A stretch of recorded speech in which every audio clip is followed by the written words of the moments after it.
Okay guys, question of the day, and I get this question a lot after I have somebody at the table work their knee loose, get them nice and flexible, full flexion or improved flexion at least. They ask me, what can I do at home? What's a good exercise I can do this and maintain this or get even better at home? I'll give you two examples of what you can do and how to build it up from a level of less mobility to more and more mobility. So from less advanced to more and more advanced. Okay, so here we go. Find yourself a spot where you can actually have two hands supporting you.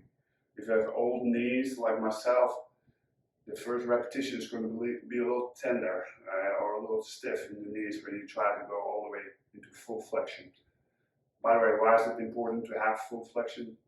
Because that's what the cartilage needs to repair itself. It needs full flexion, it needs pressure and pressure relief to get better nutrition and better repair. So we need that full flexion to come back. So find yourself a spot like this where you have two hands on a sturdy object. Put your hands on it and then just go to where you're comfortable. And the first repetition might just be here. And then you can come out of that. That could be your first level of exercise. It builds up a little bit of strength and it starts getting your knees used to having more mobility.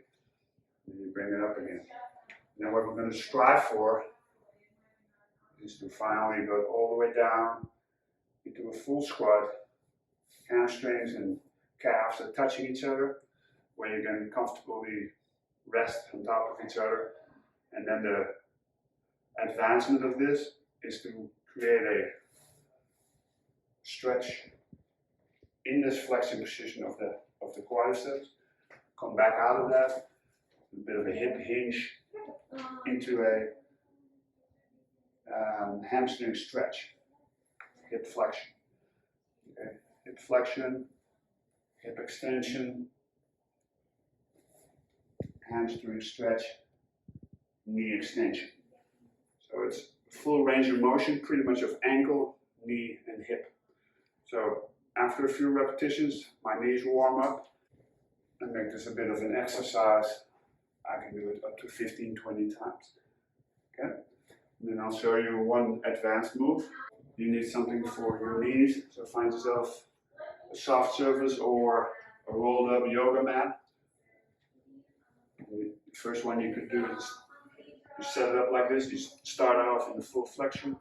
You can hold on initially, go down, and then go up, hip hinge, and you go do this until you feel comfortable with your balance to go back like that.